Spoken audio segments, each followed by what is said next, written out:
Bienvenidos a un nuevo episodio de Historia de las Ideas Políticas. En este capítulo lo que vamos a analizar es la Revolución Francesa, sus causas, sus antecedentes y también el siglo XIX y el principal movimiento que podemos destacar como ideas políticas dentro del siglo XIX, que es el liberalismo.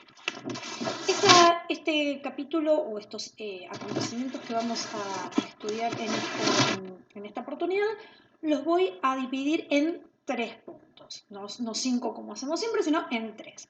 En el primero vamos a ver las causas, las influencias, los autores que trajeron las ideas que después terminan siendo las ideas de la revolución. La segunda va a ser la revolución misma, lo que pasó, sus consecuencias, etc. Y la tercera va a ser el siglo XIX, el liberalismo y algunas otras menciones que vamos a hacer respecto de lo importante del siglo XIX. Bien, vamos a empezar entonces con el punto número uno, que es las causas y los antecedentes de la revolución. En lo que se refiere a ideas políticas que pueden haber influido, movimientos de pensamiento que pueden haber influido en la revolución, tenemos que mencionar, en primer lugar, el racionalismo y el iluminismo. El racionalismo era un movimiento que venía ya de hace rato, es decir, es un movimiento que empezó en el siglo XVII, ¿sí? Que básicamente, dentro de un contexto mucho más general, pero simplemente tratando de enfocar en lo que nos resulta importante para este caso, el racionalismo lo que básicamente planteaba era que el ser humano, a través de la razón, podía descubrir los primeros principios en todas las disciplinas científicas.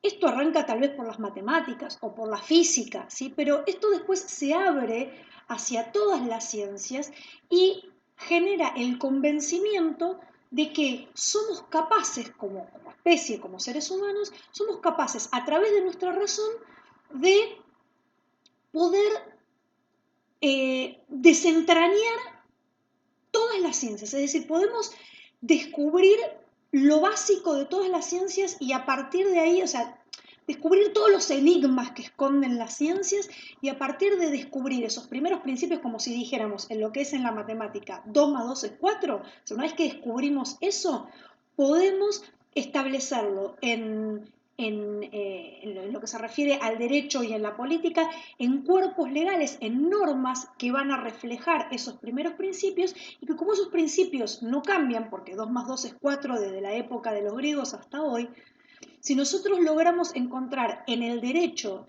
el 2 más 2 es 4, lo convertimos en una norma escrita y esa norma no va a haber necesidad de modificarla nunca porque es perfecta, porque así como no hay necesidad de replantearse si 2 más 2 es o no es 4, si nosotros encontramos también esos primeros principios en la política, en el derecho, en todas las ciencias, o sea, una vez que descubrimos eso no nos queda más que progresar, no nos queda más que ir hacia adelante porque lo básico ya está y eso no va a haber necesidad de tocar. Eso es el racionalismo.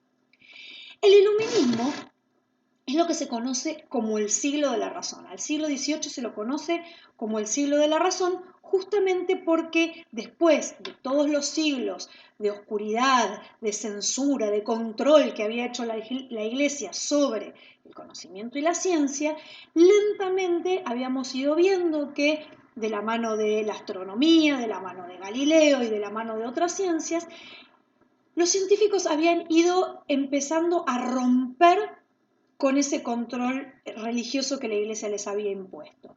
El siglo XVIII es como que esto estalla, ¿no? O sea, como que es el siglo de la razón, el siglo de las luces, el siglo que se opone a toda esa oscuridad que había sido la Edad Media. Por eso se llama iluminismo, por eso están los Illuminati, que seguramente habrán escuchado nombrar en alguna película.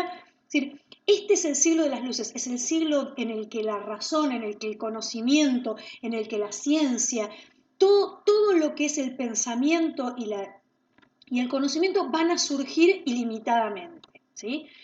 Entonces, esta revolución de la razón, esta revolución del conocimiento se suma a la revolución del comercio que habíamos visto en el Renacimiento, más la revolución industrial, que de alguna manera es el resultado de todo este avance científico. Es decir, cuando la ciencia avanza, descubre cosas. Cuando descubre cosas, crea artefactos. Y cuando crea artefactos, viene la revolución industrial porque aparece la máquina de vapor y todas las consecuencias que conocemos a partir de ahí, ¿sí? Entonces, tenemos el racionalismo y el iluminismo como movimientos de pensamiento. Tenemos la revolución comercial o la revolución mercantil y tenemos la revolución industrial.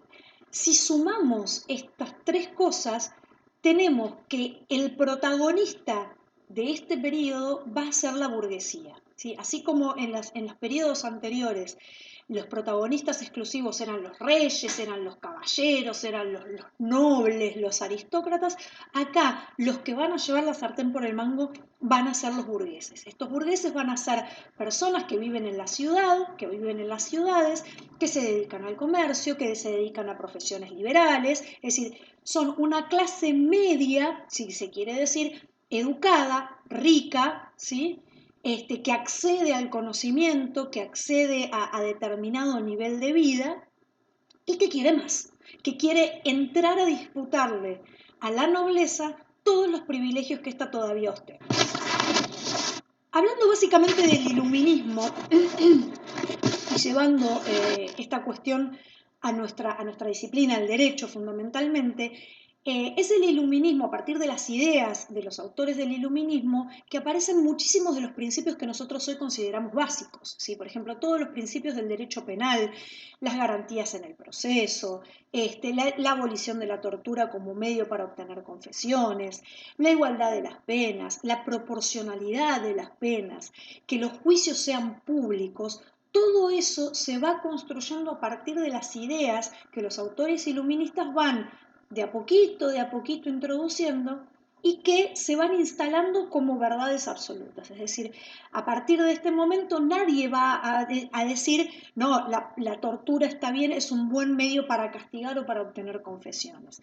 Eso no significa que deje de haber tortura, pero ya empieza a considerarse desde el punto de vista teórico como algo incorrecto. Antes nadie se lo cuestionaba. ¿Sí?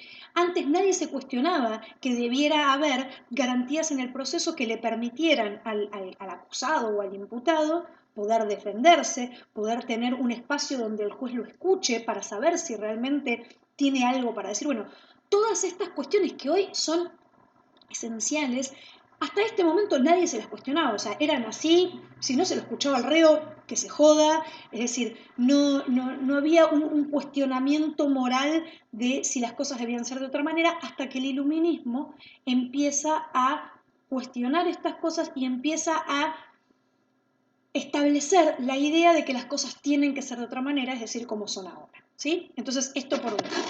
Por otro lado, el iluminismo también va a traer, desde el punto de vista de lo que a nosotros nos interesa, del derecho, va a ir trayendo la idea esta, como decíamos recién, unida al racionalismo, de la codificación. Esta idea de que si descubrimos, porque somos capaces, porque tenemos una razón que es superior, si nos abocamos a descubrir cuáles son los principios básicos del derecho, los vamos a poder volcar en un código y ese código va a ser como, o sea, salvando las distancias, va a ser como la Biblia, o sea, va a ser incuestionable porque ahí va a estar la esencia del derecho y bueno, después podremos agregarle alguna cosita que se vaya modificando con el tiempo, pero lo básico va a estar ahí. Y esto también, llevado a lo político, se va a transformar en el movimiento constitucionalista en el que así como en el derecho los primeros principios se van a volcar en un código, en lo político se van a volcar en una constitución. Aparece la idea de que las constituciones deben estar escritas en un cuerpo único, así como tenemos ahora nosotros, un librito donde están todas las normas que organizan a un Estado.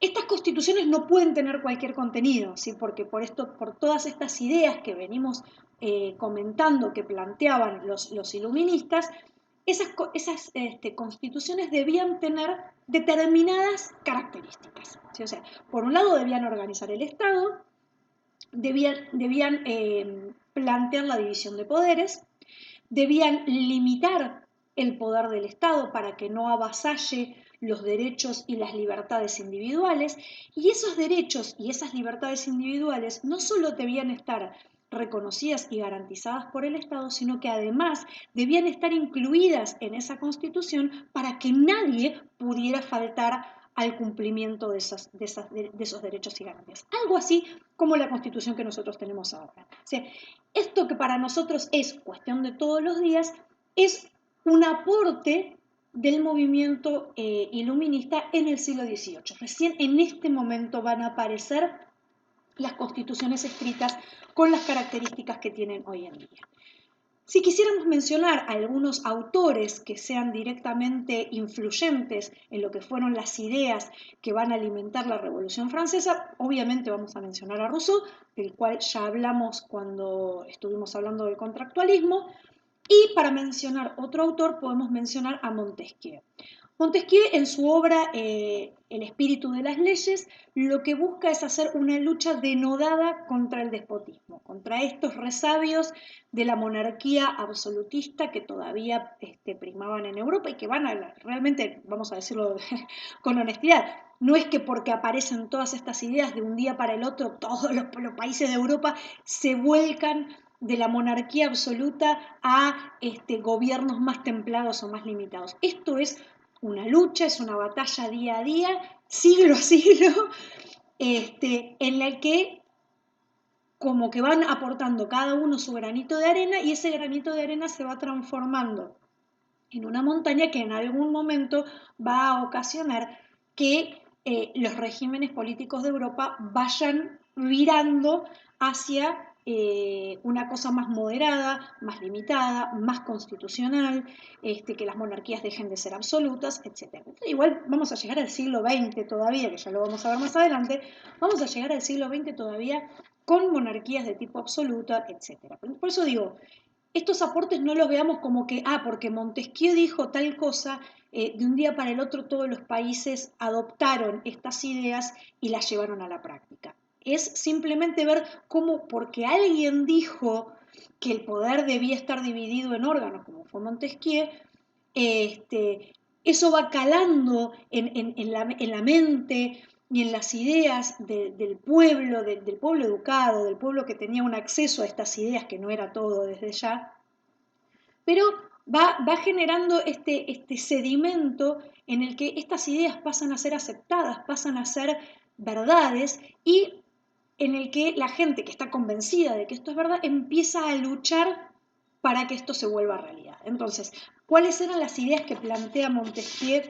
en el espíritu de las leyes? Él va a decir que la ley natural, lo básico del ser humano es la ley de conservación, o sea, conservar la vida, conservar la existencia, y que esa ley natural de conservación se compone de 4 partes. ¿No? 4 partes. La primera, la paz, o sea, es necesario que exista paz porque si hay guerra nuestra vida corre peligro todo el tiempo. Es necesario el alimento porque si no comemos no morimos. Es natural también la atracción entre los sexos para la procreación y la prolongación de la especie, porque si no la especie se extingue, si no tenemos pibes, la especie efectivamente se va a extinguir y entonces va contra la conservación. Y por último, el instinto social de juntarnos con otros para vivir en sociedad, porque la vida individual nos lleva a la eliminación. Una vez que los seres humanos se juntan en la sociedad como un instinto natural, como una tendencia natural, se rompe la igualdad que había en el estado de naturaleza y comienzan los conflictos. Entonces, para resolver esos conflictos es que aparecen las leyes, diríamos, positivas, ¿sí? Las leyes que establecen los hombres y que él las divide en 3 grandes clases. Las leyes del derecho de gentes, que son las que resuelven los conflictos entre una nación y otra. Las leyes del derecho político, del derecho interno, que son las que resuelven las situaciones dentro de un Estado, y por último las leyes civiles, que son las que resuelven los conflictos entre los particulares, ¿sí? Por último, también hace una clasificación de las formas de gobierno, como la mayoría de los autores de los periodos que venimos estudiando, que todos aportaban su propia clasificación de las formas de gobierno, o sea, las formas en las que el gobierno podía organizarse. Vamos a ver que todas más o menos son parecidas, pero cada uno tiene sus particularidades. Montesquieu dice que las formas de gobierno son 3: la república, que puede ser o democrática o aristocrática, la monarquía, ¿sí? Que cuando hay un rey, y el despotismo. ¿Sí? Y va a decir, bueno, que cada una de estas formas de gobierno tiene una virtud que le es propia, y acá lo que él hace es distinguir lo que es la monarquía, que sería un gobierno en el que el rey es un buen rey que gobierna, digamos, en pos del bienestar de la población, del bien común, y el despotismo es ya una monarquía que desbarranca y que hay un gobierno absoluto y que el rey hace lo que quiere, que no le importa nada el bienestar del pueblo, etcétera, etcétera. ¿Sí? O sea, son como dos formas de un mismo gobierno, uno que funciona bien o que digamos que es bueno y el otro que es un desastre. ¿Sí? Por último, para mencionar la última de las causas o el último de los antecedentes, influencias que van a desembocar en la Revolución Francesa, tenemos que mencionar el movimiento de la Ilustración. El movimiento de la Ilustración es un conjunto de intelectuales, de artistas, o sea, todo lo que es la vanguardia del pensamiento en una sociedad, van a tener una idea en común, si van a tener, perdón, van a luchar por una idea en común y, digamos, el estandarte del movimiento de la Ilustración va a ser la enciclopedia. La enciclopedia es un proyecto faraónico que se le encarga a Diderot y a otros intelectuales de la época, en la que ellos lo que se proponen es juntar, recopilar todo el conocimiento que la humanidad había adquirido hasta ese momento con el siglo de las luces, con todo lo que habían descubierto, todo lo querían juntar en una obra, en una misma obra, así como si fuese un gran diccionario en el que nosotros buscáramos una determinada palabra y ahí íbamos a encontrar todo el conocimiento respecto, no sé, agricultura. Bueno, ahí teníamos todo lo que se sabía de la agricultura. Ciencias médicas, bueno, todo lo que se sabía de las ciencias médicas. Era una obra monumental. Le llevó años hacerla, obviamente. Pero lo interesante de la Ilustración, más allá del encomiable propósito de juntar todo el conocimiento en un solo lugar, era que, de alguna manera, terminada esta obra, esto lo que permitía era una cierta democratización del conocimiento. Es decir, estando terminada la enciclopedia, todo aquel que pudiera comprar la enciclopedia, que imagínense la cantidad de tomos que podía llegar a tener esta enciclopedia, no era seguramente algo barato, pero bueno, aquel que pudiera comprar esa enciclopedia, que pudiera acceder a comprar esa enciclopedia, iba a tener acceso a todo el conocimiento de la humanidad condensado en un solo lugar. Entonces, si bien no era para todos, y diríamos que ni siquiera era para muchos, ciertamente habría un poquito más la posibilidad de acceso al conocimiento. Y recordemos que ya Francis Bacon hace algunos años había dicho, el conocimiento es poder. Entonces, el hecho de tener clases cada vez más educadas generaba la posibilidad de que empezaran a exigir otro tipo de cosas, empezaran a exigir otra clase de derechos y empezaran a exigir otro tipo de calidad de vida. Entonces al rey ya se le empezaba un poquito más a complicar, porque no es que los únicos educados eran los nobles, que eran sus amigos y eran los que compartían la corte con él, sino que el pueblo, no tal vez los campesinos, no tal vez la gente más humilde, pero sí la parte que componía el pueblo, empezaba a estar educada y empezaba a darse cuenta de que tal vez no estaba bueno el sistema en el que estaban viviendo, en el que, ahora como vamos a ver cuando empecemos a ver la revolución, la situación era bastante inequitativa para esta clase que se empieza a dar cuenta de que tal vez la están tomando por tonta, ¿sí? Entonces, con esto terminamos la primera de los puntos de este video, que es las causas, los antecedentes y las ideas que influyen en la revolución. Segunda, la revolución en sí. A ver, la revolución, como sabemos, ocurrió en Francia. Francia estaba dividida la población en lo que ellos llamaban tres estados. La nobleza, que eran todos los nobles, que, como siempre explicamos, para ser noble era una cuestión de nacimiento, no es que uno, si le iba bien en la vida y se enriquecía y se convertía en millonario, pasaba a ser de la nobleza. No, porque noble se nacía, o sea, era una cuestión de sangre. Entonces, eran pocos y eran siempre los mismos. ¿Sí? Entonces, la nobleza era el primer estado.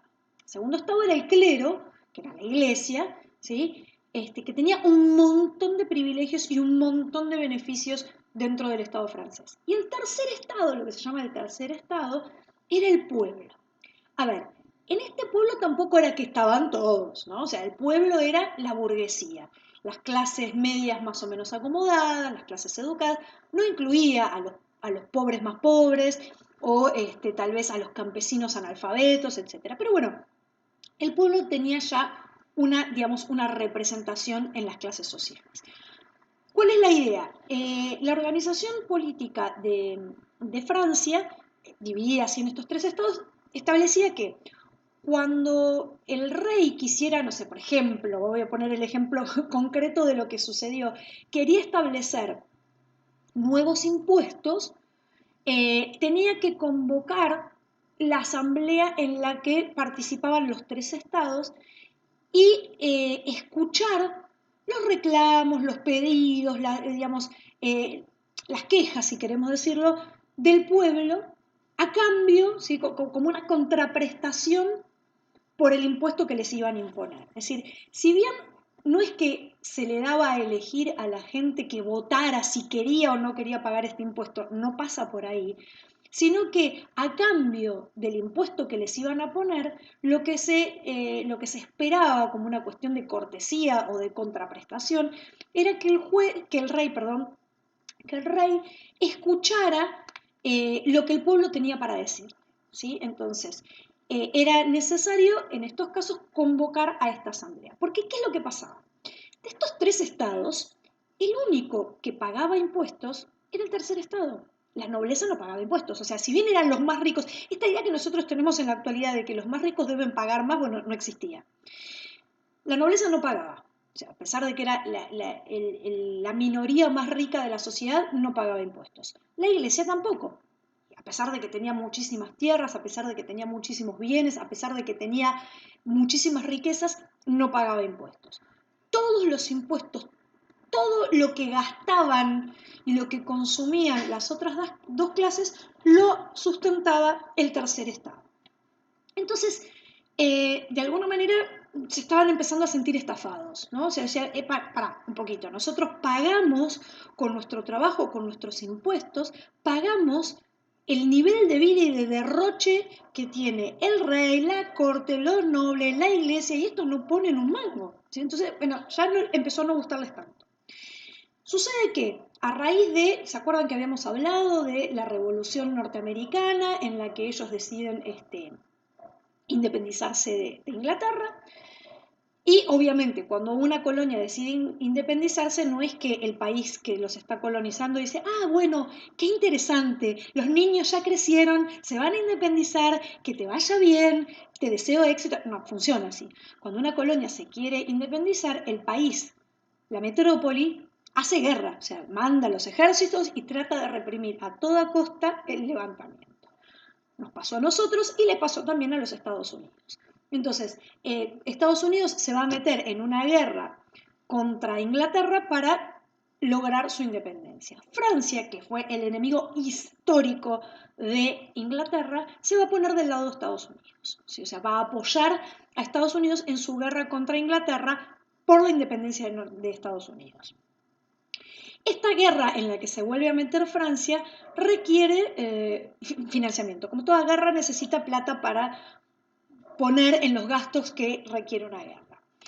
Resulta ser que parece que la administración del Tesoro Real no era del todo inteligente, prudente o prolija. Entonces, este nuevo bache que se produce con la financiación de la guerra norteamericana genera que al rey se le ocurra que hay que hacer otro impuesto porque la plata no alcanza, porque la estaban gastando realmente muy mal. Entonces decide que hay que poner otro impuesto. Cuando comunica que va a haber un nuevo impuesto para financiar la guerra, que ni siquiera era de ellos, el tercer estado, el pueblo, la burguesía, dice, bueno, paremos un poquito la mano acá porque esto se está yendo de castaño oscuro, convoquen la asamblea, convoquen a los 3 estados y por lo menos, ya que vamos a pagar, por lo menos escúchennos. La nobleza y el rey se hicieron los bobos, se hicieron los tontos, dilataron lo más que pudieron la convocatoria a la asamblea, o sea, todos los días ponían una excusa nueva, que sí, que no, que sí, que la convocamos, pero no discutimos nada, o sea, era todo como un peloteo en el que le estaban tomando el pelo al tercer estado, que tenía muchas ganas de decir muchas cosas, pero no le estaban dando la oportunidad. Bueno, llega un momento que se llenan la paciencia, toman la Bastilla, este famoso 14 de julio, toman la Bastilla, que en realidad la Bastilla era la prisión, la prisión real y el arsenal. Nada, no tenía ninguna consecuencia efectiva la toma de la Bastilla, sino que era algo simbólico como era tomar el poder, el símbolo del poder real. Entonces, toman la Bastilla, derrocan al monarca, y bueno, acá empieza otro periodo, que es el periodo postrevolucionario. El periodo postrevolucionario va a tener sus pros y sus contras, entonces va a tener sus cosas buenas y sus cosas malas. En un principio todo era libertad, todo era fraternidad, todos somos todos iguales, hacemos asambleas, discutimos hasta por los codos, porque ahora que tenemos un espacio donde decir lo que pensamos, todo el tiempo estamos diciendo lo que pensamos. Bueno, una cosa hermosa, muy democrática, muy republicana, pero la realidad es que esto redundó, sobre todo después de que se mandó a la guillotina a la familia real, porque también esto hay que decirlo, porque esto es interesante. Los revolucionarios franceses no querían abolir la monarquía. O sea, acá el punto no era saquemos al rey, no queremos más rey, queremos la anarquía, la democracia. O sea, no, ellos lo que querían era que los escuchen. Ellos querían que el rey dejara de dilapidar la plata que cobraba en impuestos en lujos, en bailes, en la corte, y que les prestara un poco más de atención, porque la verdad es que la corte de Luis XVI vivía en una burbuja de la nada misma, en la que lo que le pasaba al pueblo no le importaba para nada. Entonces, el pueblo lo que quería era que lo escuchen, que lo tengan en cuenta, que les importe al rey. No querían que el rey se vaya. Entonces, si bien en un primer momento lo sacan al rey hasta resolver qué era lo que iban a hacer, yo creo que la idea fundamentalmente era que el rey se quedara, pero que se armara todo esto que veníamos diciendo de una constitución, de un parlamento, tal vez como tenía Inglaterra, que le pusiera un poco de límites a la voluntad del rey, que hacía lo que se le antojaba, que se equipararan un poquito las cargas públicas entre la nobleza, el clero y el tercer estado, y que no el tercer estado tuviera que pagar toda la festichola. Es decir, buscaban un poquito más de igualdad, un poquito más de que los escuchen y un poquito más de libertad para ponerle un poco de límites al poder del Estado.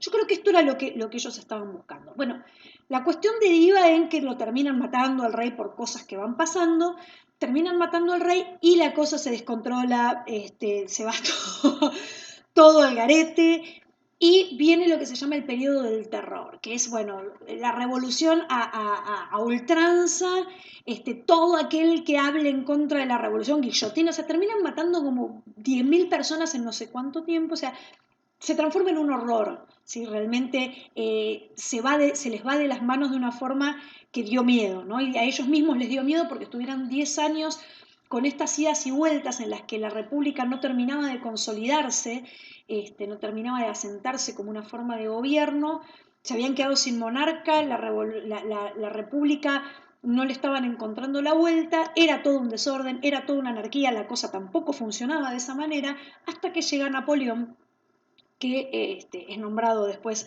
emperador. Salen de una monarquía para meterse en un imperio, son hermosos, pero él les garantiza que va a volver a poner el orden y que más allá de sus propias inquietudes y ambiciones personales, él lo que promete es que va a exportar la revolución al resto de los países de Europa, porque si solo Francia quedaba como revolucionaria, probablemente la cosa no fuera a funcionar. Entonces lo que se propone es, a través de los ejércitos franceses, ir yendo territorio por territorio a los otros países europeos a exportarles la idea de la revolución y que la revolución se vaya realizando en el resto de los países de Europa. Hay una historiadora colombiana que yo admiro mucho que se llama Diana Uribe, que habla de que generalmente en las revoluciones hay hechos, que son un poquito estos que acabo de contar, y hay ecos, ¿no?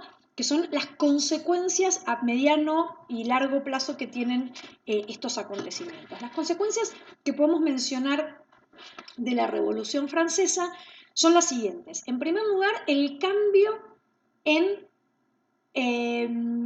las clases protagonistas dentro de la sociedad. Hasta ahora habíamos venido con una sociedad en la que los protagonistas eran los reyes, eran los nobles, era la iglesia.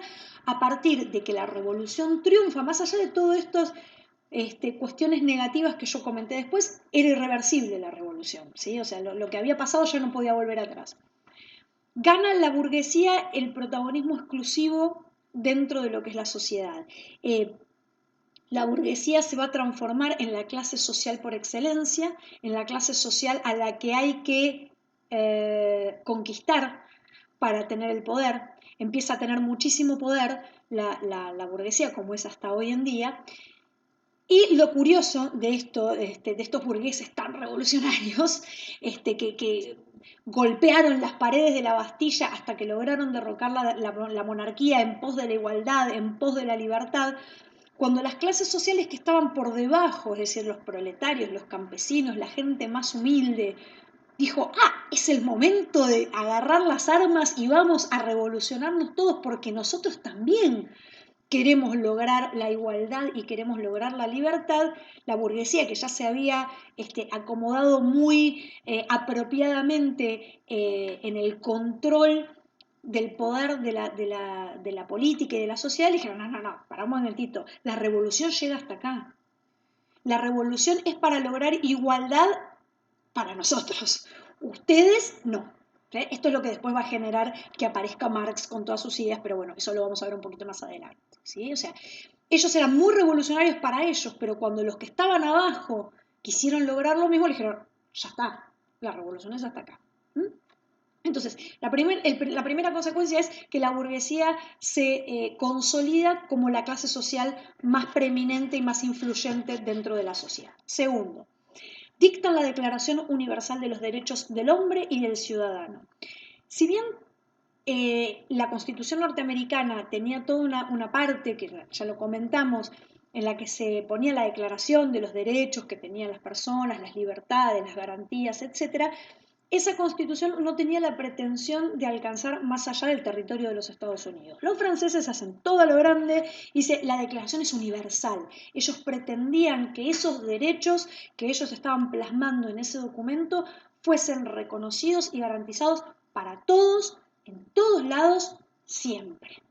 Menos en las colonias de ellos, ¿no? Ellos eran un país colonialista, eran un país imperialista, donde tenían esclavos, donde tenían personas que vivían en condiciones lamentables, donde tenían personas, justamente que los esclavos que no eran sujetos de derecho, a ellos no les llegaba, ¿no? Pero bueno, para los hombres libres, todos los derechos, ¿sí? Entonces, más allá de las críticas y más allá del sarcasmo, es el primer antecedente que existe de una declaración de derechos humanos que sea válida para todos, para siempre y en todos los lugares. O sea, esta pretensión de que esos derechos sean reconocidos en todos lados es reconocible. O sea, yo hago la crítica y me río un poco de esto, pero la verdad es el primer gran antecedente de la universalización de los derechos humanos. Tercero, la consolidación de la burguesía como clase dominante va a generar que la revolución industrial más burguesía es capitalismo, ¿sí? O sea, ese sistema económico, que ahora voy a desarrollar un poquito más con lo que es el liberalismo, ese sistema económico en el que hay una clase social, que es la burguesía, que posee las máquinas y los medios de producción y que se beneficia enormemente de la productividad de las máquinas que permite producir más en menos tiempo, es lo que va a generar esa acumulación de riqueza y esa acumulación de capital en manos de la burguesía, que forma el sistema capitalista que tenemos hoy en día. Cuarto, iba a decir tercero, cuarto. Cuarto, se abolen los privilegios, ¿sí? O sea, esta ubicación de la burguesía como nueva clase social dominante va a generar que la nobleza y el clero empiecen a decaer en su influencia y en su preponderancia dentro de la sociedad. No van a desaparecer, pero claramente ya no son los que tienen la sartén por el mango. Ahora a los que hay que conquistar y con los que hay que estar bien es con la burguesía y no con los nobles y con la iglesia. Y por último, las consecuencias desde el punto de vista político son que se establece la idea de la división de poderes, de la limitación del Estado, o sea, todas estas ideas que nosotros veníamos comentando, de los iluministas, de la ilustración, del constitucionalismo, bueno, se plasman en la realidad. A partir de la Revolución Francesa se asienta la idea de que un buen gobierno debe tener un Estado con un poder limitado. Para que ese poder esté limitado tiene que reconocérseles y garantizárseles derechos y libertades a la población. El Estado no puede avasallar la esfera individual de los ciudadanos. El poder tiene que estar repartido en órganos independientes que se controlen entre sí para evitar la concentración y el abuso de poder. Y por último, esto que decía, el reconocimiento de la existencia de una esfera individual de las personas que el Estado no tiene que poder avasallar. Con esto terminamos la Revolución Francesa y sus consecuencias. El tercer punto que teníamos que ver en este video era un poco delinear lo que es el siglo XIX, y en el siglo XIX la corriente más importante en lo que se refiere a las ideas políticas, pero bueno, tenemos otras clases de movimientos de ideas también, es el liberalismo. El liberalismo tiene como dos ramas, que son lo mismo pero aplicadas a cosas distintas, que es el liberalismo económico, que lo va a crear Adam Smith en 1770 y pico, cuando escribe La riqueza de las naciones, que ahora lo voy a explicar, y el liberalismo político, que es esta corriente de pensamiento fundada en todas estas ideas que, como venimos comentando, que se vienen acumulando, que es la que va a postular que la república y la democracia son las mejores formas de gobierno y que el Estado tiene que limitarse a reconocer los derechos y las libertades de la población, a garantizarlas, a protegerlos, a darles seguridad, a darles orden, a establecer órdenes jurídicos que protejan y garanticen a la población y, perdón, que tiene que el Estado tiene que tener una constitución, que todos esos derechos y esas libertades individuales tienen que estar contempladas en la Constitución, que en la parte orgánica donde se ordena y donde se organiza el poder tiene que haber la división de poderes, es decir, todas estas ideas son tomadas por el liberalismo político que las va a rejuntar, digamos, en una corriente de pensamiento, ¿sí? Entonces, ellos van a proponer las constituciones que contengan derechos y garantías para la población, que tengan la división de poderes del poder del Estado, que el Estado sea mínimo y que simplemente se ocupe de garantizar el bienestar, no tanto el bienestar, el orden, la seguridad, es decir, que garanticen un cierto contexto, unas ciertas reglas de juego para que la gente pueda hacer uso de su libertad para prosperar, ¿sí? O sea, es de los valores básicos de los que se venía hablando, la igualdad, la libertad, etc., el liberalismo valora más la libertad que la igualdad, le importa más que seamos libres que seamos iguales, ¿sí? Y que el Estado nos dé libertad para hacer no todo lo que querramos, pero sí para hacer todo lo que necesitemos hacer para prosperar. Por eso, mezclado con el liberalismo económico va a ser la idea de la libertad de comercio, la libertad de industria, es decir, que el Estado no se meta, no intervenga en cómo yo me gano la vida, simplemente que me garantice que si yo contrato con alguien, ese otro alguien va a cumplir con sus obligaciones y que si no cumple va a obtener una sanción que va a estar contemplada en el orden jurídico y que el Estado se va a ocupar con la fuerza pública de que se cumplan los pactos y se cumplen los contratos. Es decir, un Estado chiquito, un Estado barato, sobre todo, un Estado que no les cueste demasiado a los contribuyentes, pero que les dé mucha libertad, les garantice esa libertad, les garantice seguridad para gozar de esa libertad y les garantice la propiedad privada, básicamente. El liberalismo económico, como dije, viene de la mano de Adam Smith y de otros autores, pero él es el fundador de la escuela clásica liberal económica, con el libro La riqueza de las naciones, donde él lo que plantea es que este tan mentado bien común del que se viene hablando desde la época de Aristóteles, el bien común, él lo plantea en realidad no como un fin del Estado, o sea, no es algo de lo que el Estado deba ocuparse, sino que el bien común no es otra cosa para Adam Smith que la sumatoria de los bienes individuales de cada uno de los miembros de esa sociedad. Una cosa de si yo estoy bien y el otro está bien y el otro está bien y el otro está bien y cada uno de nosotros está bien, entonces existe un bienestar común, porque todos estamos bien. Y respecto de ese bien individual y de ese bien particular, Adam Smith entiende que nadie puede saber mejor que yo qué es lo que me da bienestar a mí. O sea, que el bienestar individual es preocupación y ocupación del individuo, no del Estado. El Estado no debe ocuparse de que yo esté bien. Para lograr mi bienestar, para lograr mi bien individual, estoy yo que sé lo que es mejor para mí. Y depende no solamente de decidir qué es lo que es mejor para mí, sino que depende de mi propio mérito alcanzarlo. Si yo no hago nada para lograr mi bienestar, nadie se va a preocupar por mi bienestar. ¿Sí? O sea, el liberalismo económico lo que plantea es que el bien individual es una preocupación individual de determinar qué es lo bueno para cada uno, pero además, o sea, la libertad de elegir qué es lo bueno para cada uno, pero además va a depender del trabajo, del sacrificio, del mérito y de las ganas de romperse el alma que tenga cada uno para lograr su bienestar. El que no el que no se mueva para lograr su bienestar, entonces no lo logrará y es un problema suyo, ¿sí? Entonces, básicamente, el primer postulado del liberalismo económico es este de que el bien común no es más que los bienes individuales y que los bienes individuales dependen de cada uno y no son un asunto del Estado. El Estado no debe ocuparse de mi bien individual. Para ocuparme de mi bien individual estoy yo que me voy a tener que romper el alma para lograrlo.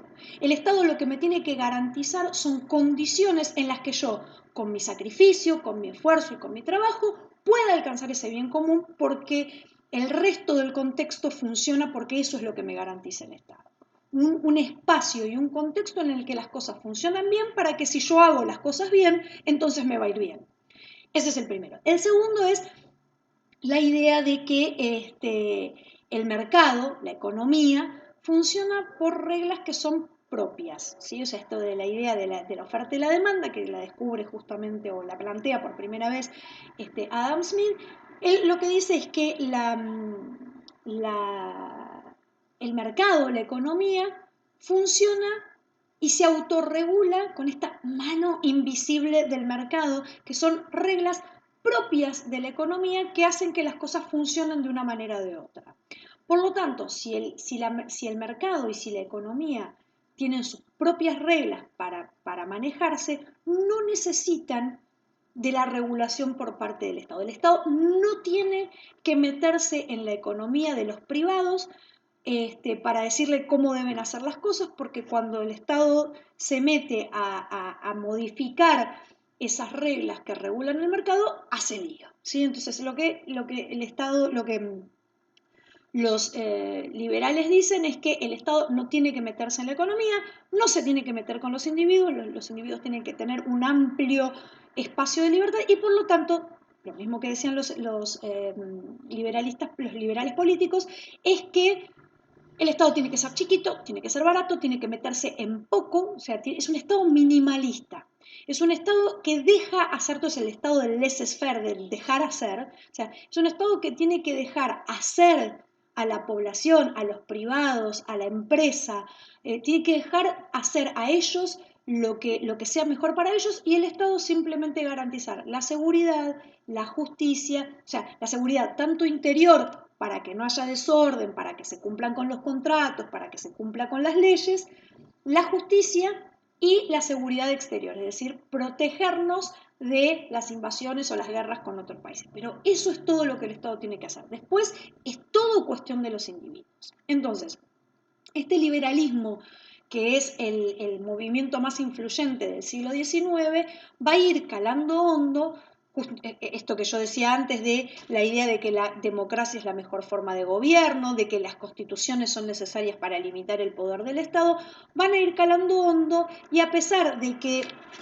si bien como decía antes, no es que todos los estados europeos van a adoptar formas republicanas o van a adoptar formas liberales, sí va a ir calando hondo y de a poquito los países van a ir virando hacia democracias liberales, hacia monarquías constitucionales, hacia monarquías parlamentarias, y ya cuando lleguemos al siglo XX vamos a ver cuál es el balance de todo esto. Como otros hechos mencionables dentro de lo que es lo político, en el siglo XIX tenemos la aparición de los partidos políticos, o sea, cuando aparece esta idea de que la democracia es la mejor forma de gobierno, aparecen los parlamentos, aparecen la representación del pueblo en mayor o menor medida en los gobiernos, empiezan a aparecer los partidos políticos que representan intereses dentro de la sociedad. También aparece, como decíamos, la democracia, la instalación de la democracia como la mejor forma de gobierno y todo el movimiento de descolonización de los países americanos que se va a producir durante el siglo XIX, lo que va a generar que España, de ser el país más poderoso del mundo, entre en una depresión de la que no se va a querer levantar prácticamente durante muchísimos años, porque de tener el imperio en el que no se ponía el sol, ahora resulta ser que no le quedó ninguna de todas sus colonias. Era la dueña de medio mundo y ahora no le quedó nada. Y como último punto para mencionar dentro del siglo XIX va a aparecer Marx con sus ideas, con su crítica al sistema capitalista, a la sociedad burguesa, a todo lo que representó esta revolución burguesa que se detuvo cuando los más humildes quisieron también alcanzar esa revolución, esa igualdad. Bueno, Marx va a criticar esa sociedad en la que va a vivir y va a proponer ideas que van a terminar siendo revolucionarias, pero que como van a ser revolucionarias recién en el siglo XX, lo vamos a ver en el próximo video en el que vamos a analizar el siglo XX. Eso es todo, les dejo en los comentarios del video las plataformas a las que nos pueden seguir para que se suscriban y que estén siempre al tanto de los materiales que vamos subiendo. Dentro de poco se van a venir nuevas novedades que espero que les resulten interesantes. Así que, bueno, nada, eso, suscríbanse, pónganle me gusta y nos estamos viendo en el próximo video. Hasta luego, muchas gracias.